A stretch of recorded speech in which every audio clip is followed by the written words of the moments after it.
প্ৰায়ে মোক ষ্টুডেণ্টবোৰে প্ৰশ্ন কৰে, মেম ইমান পঢ়িও কিয়নো ভাল মাৰ্ক নাহে? চোৱা, প্ৰব্লেম এইটো নহয় যে তোমালোক ইণ্টেলিজেণ্ট নহয়। প্ৰব্লেম হ'ল এনেকুৱা কিছুমান সৰু সৰু মিষ্টেক যিবিলাকৰ ইম্পেক্ট আমি ৰিজাল্টৰ দিনাহে দেখোঁ। গতিকে আজিৰ এই ভিডিঅ'টোত মই এনেকুৱা কিছুমান মিষ্টেকৰ কথা ক'ম যিবিলাক যদি তোমালোকে আজিৰ পৰাই এভইড কৰা আৰম্ভ কৰি দিয়া, তোমালোকৰ প্ৰিপাৰেশ্যন নেক্সট লেভেল হৈ যাব। Hello students, I'm Shruti and welcome to my channel Journalify with Shruti. এই চেনেলটোত আমি কেৱল সিলেবাসৰ কথা নাপাতো, আমি কথা পাতিম কেনেদৰে আমি কনসেপ্ট ক্লিয়াৰ কৰিম, আমাৰ এক্সাম ষ্ট্ৰেটেজি কি হ'ব, লগতে আমাৰ ফিউচাৰ অপৰচুনিটিজনো কি কি আছে। সো আহা আজিৰ এই ভিডিঅ'টো আৰম্ভ কৰোঁ।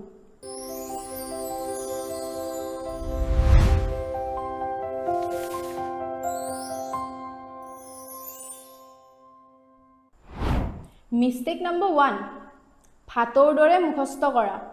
সকলো ল'ৰা ছোৱালীৰে এইটো নহয়, সকলোতকৈ কমন আৰু সবতকৈ ডাঙৰ মিষ্টেক। আমি কি কৰোঁ? খালি মুখস্থ কৰোঁ।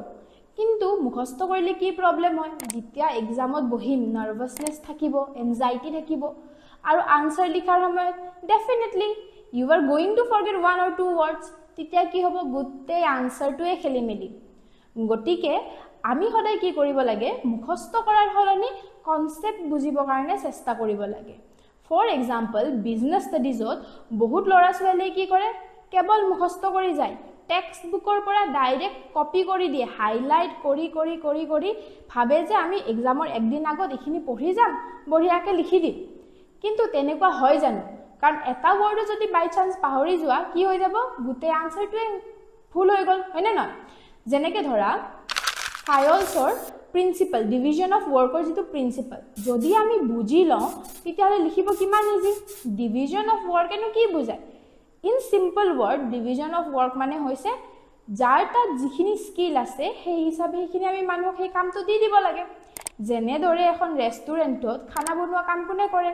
এজন চেফে কৰে, হয়নে নহয়? ছাৰ্ভিচ দিয়া কাম কাৰ? ৱেটাৰৰ। পইচা জমা লোৱা কাৰ কাম?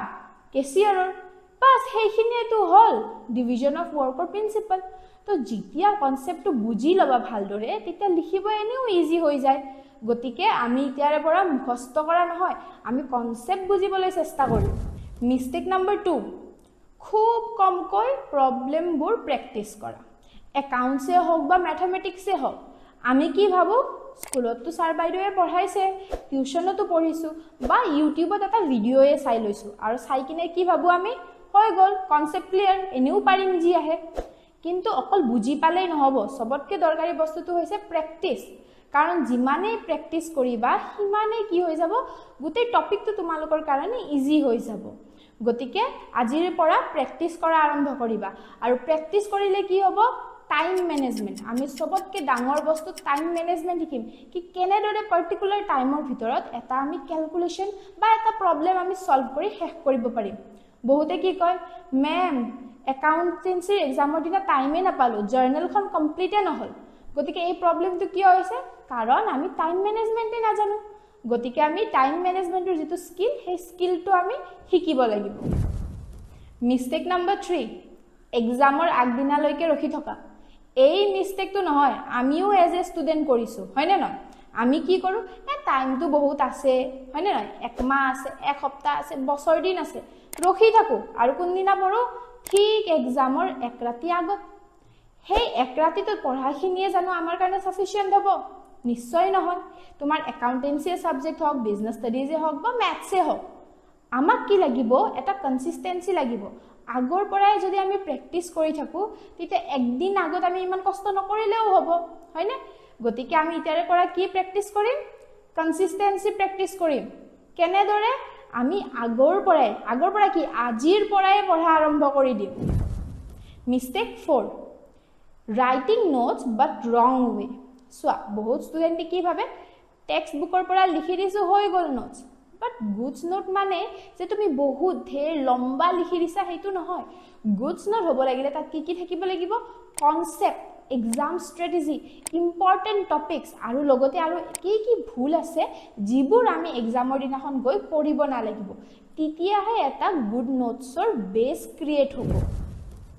মিষ্টেক নম্বৰ 5, PYQ ইগনোৰ কৰা PYQ মানে প্ৰিভিয়াছ ইয়াৰ কুৱেশ্যনছ চোৱা প্ৰিভিয়াছ ইয়াৰ কুৱেশ্যন কেৱল প্ৰেক্টিছৰ কাৰণেই নহয় প্ৰিভিয়াছ ইয়াৰ কুৱেশ্যনবিলাকত কি থাকে আমি তাৰ পৰা এটা আইডিয়া ল'ব পাৰোঁ কি এক্সামিনাৰেনো কুৱেশ্যনবোৰ কেনেকৈ সোধে আমি তাৰ পৰা কি চাব পাৰোঁ আমাৰনো আনসাৰ ৰাইটিং কেনেকুৱা হোৱা উচিত কোনবোৰ টপিক আমাৰ কাৰণে বেছি ইম্পৰ্টেণ্ট আৰু সকলোতকৈ ডাঙৰ কথা PYQ যিমানে প্ৰেক্টিছ কৰিবা সিমানে তোমালোকৰ উইক পইণ্টটো ৰিয়েলাইজ কৰিবা আৰু সেই উইক পইণ্টটোৰ ওপৰত কাম কৰিব পাৰিবা মিষ্টেক নম্বৰ 6 কমাৰ্চক ইজি সাবজেক্ট বুলি ভাবা চোৱা বহুত ল'ৰা ছোৱালীৰে এনেকুৱা এটা মাইণ্ডছেট আছে যে সায়েন্সটো ডিফিকাল্ট কমাৰ্চটো ৰিলেটিভলি ইজি হয় বা কমাৰ্চটো বহুত ডিফিকাল্ট আৰ্টছটো ৰিলেটিভলি ইজি হয় বাট ৰিয়েলিটি তেনেকুৱা নহয় কিয় নহয় প্ৰতিটো ষ্ট্ৰীমেই নিজৰ লেভেলত ইকুৱেলি ডিফিকাল্ট হয় ঠিক আছে গতিকে প্ৰতিটো ষ্ট্ৰীমে আমি কি কৰিব লাগিব সদায় ভালদৰে প্ৰেক্টিছ কৰি যাব লাগিব কমাৰ্চৰে যদি আমি সাবজেক্ট এটাৰ কথা কওঁ একাউন্টছত আমাক কি লাগে লজিক ইকনমিক্সত আমাক এনালাইসিস লাগে আৰু লগতে বিজনেস ষ্টাডিজত আমাক কনসেপ্ট লাগে গতিকে কেনেদৰে ইজি হ'ল প্ৰতিটো সাবজেক্টে ডিফিকাল্ট আৰু আমি সেই হিচাপে কি কৰিব লাগিব তাক ভালদৰে পঢ়িব লাগিব মিষ্টেক নম্বৰ 7 নিজৰ ফিউচাৰৰ কথা নাভাবা চোৱা এইটো হয়তো আমাৰ জীৱনৰ আটাইতকৈ ডাঙৰ মিষ্টেক কিয়নো আমি কি ভাবো ক্লাস 11 আৰু 12 ৰ এক্সামটো দি লওঁ তাৰ পিছত যি হয় দেখা যাব কিন্তু আসলতে এইটো ভুল কাৰণ এইটো যেটো সময় হৈছে আমাৰ ফাউন্ডেশন বনোৱা সময় যেনেদৰে এটা বিল্ডিংৰ কাৰণে এটা ষ্ট্ৰং বেছৰ জৰুৰত আছে হয়নে নহয় ঠিক তেনেদৰে ফিউচাৰত গৈনো তোমালোকৰ ক্যাৰিয়াৰটো কি হ'ব তাৰ কাৰণে আজিৰ বেছটো বহুতেই বেছি ইম্পৰ্টেন্ট ঠিক আছে